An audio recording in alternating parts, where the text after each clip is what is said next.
A warm welcome back. We continue our exploration and understanding of the Adventurers Guild in Part 2. Activity and Services. The Guild accepts quests, whether mundane, odd, or dangerous, from clients of various standing and promotes them to affiliated adventurers.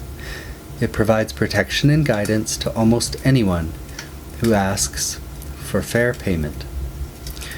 More importantly, the association's primary source of income is loyal patrons, who request diverse tasks that the Guild favorably accepts for a hefty sum or other forms of payment. To maintain peaceful relations and keep certain privileges, such as the toll-free passage between regions, the Guild must abide by specific rules and defend settlements where it is present against threats. Thus, in the case of severe apolitical attack, every adventurer in a city or settlement is obligated to support the defense. Commonly, the Guild responds when there is a monster attack or similar. It is well known that the association invests heaps of resources into world exploration. They specialize in surveying ancient tombs, dungeons, ruins, and peculiarities no one dares to inspect. That being said, such operations can infuriate others. The association is well known for its insatiability and goes to great lengths to collect as many artifacts as possible. Finally, many ventures are known only to the highest ranking officials within the association or the Guildsworn. Obligations and rules. The adventurers are subject of law, just like any ordinary citizen. However, they are considered agents of the Guild and are thus deemed as the subjects of Guild law. This grants immunity before local rule, with the responsibility of prosecution and punishment falling on the shoulders of the Guild. Thus, alleged misconduct is resolved through the Guild law system. Thievery, trickstery, and illicit and harmful behavior while bearing the plaque are outlawed. Moreover, adventurers inside settlements or in the presence of Guild officers are forbidden to engage one another in combat. In general, any act that would cast a shadow over the association is considered a severe transgression. If a member is found neglecting their duties or being untruthful to the Guild may banish the individual or party from ever entering the Guild again, or ascribe other fitting punishment. If members flee from prosecution, the Guild designates their capture as a quest, or sends their Guild-sworn members to retrieve them. Ranks, titles, and organization. There are 7 common ranks inside the ranking system. To become a certain rank, an adventurer has to fulfill specific requirements, attaining skills, going through trials, and showing experience in a particular area. The common ranks, they begin at Novice, which is F rank, and there is no related plaque. The Initiate is E rank and carries a copper plaque. There is a Journeyman of D rank, which carries an iron plaque. The Adept is C rank and has a silver plaque. The Veteran is B rank and has a gold plaque. And there is Master, which is A rank and has any gemstone inserted into their plaque. But above the Master is the Superior, which is S rank, denoted by a jade plaque. There are 3 other ranks, awarded only to A rank and above. There is the Guild Master, who is the Guild chapter representative. There is the Successor, a Guild High Council member. And there is the Guild Sworn, which is a Guild delegate.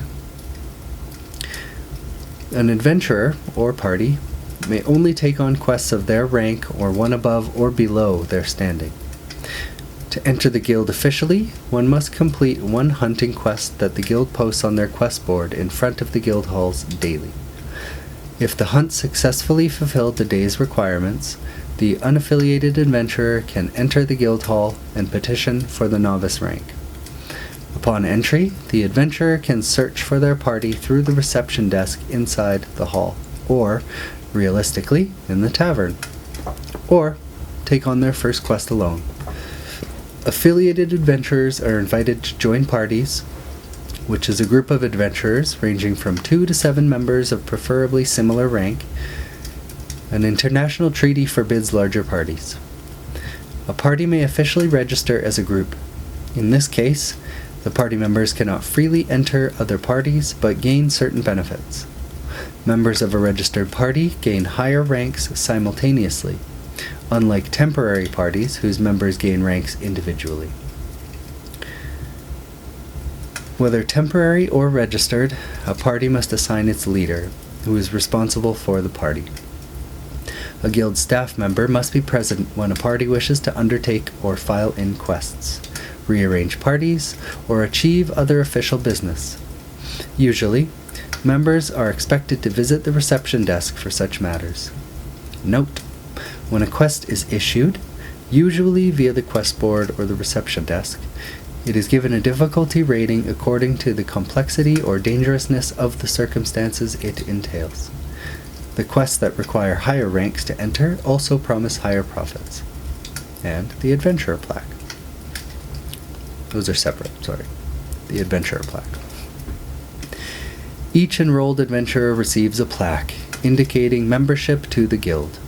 On the front, it contains the owner's information, whereas on the back, basic privileges and obligations are inscribed. It allows the adventurer to cross borders virtually undisturbed, a claim otherwise belonging only to nobility, clergy, and artists, as long as the plaque is displayed in a visible place. However, some border patrols may wish to take a closer look.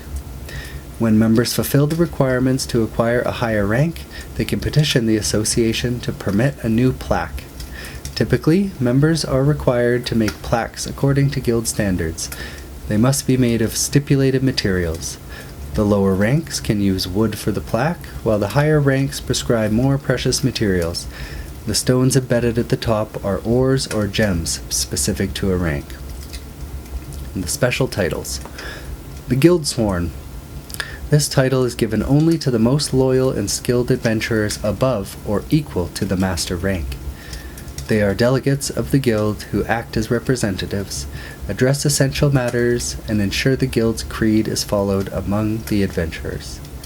Interestingly, a guild sworn assigned to a specific region commonly hails from a different culture to keep them impartial to the local people and authority. Note: guild sworn members will always overrule common ranks in all decisions. The next one is the guild master. Every chapter, or guild hall, of the guild has its leader, the guild master. The guild's high council elects them from the highest ranking affiliated adventurers in the area. Finally, the successor, known only to a few. They are sparsely identified and are not tied to any chapter. They carry on the legacy and creed of the guild and are successors of the very first creators, be it in ancestry or spirit. And double finally, the High Council.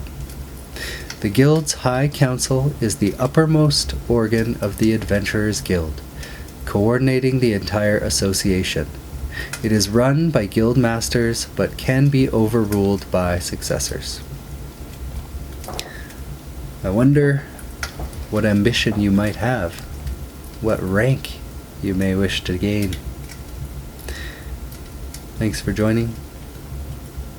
More next time.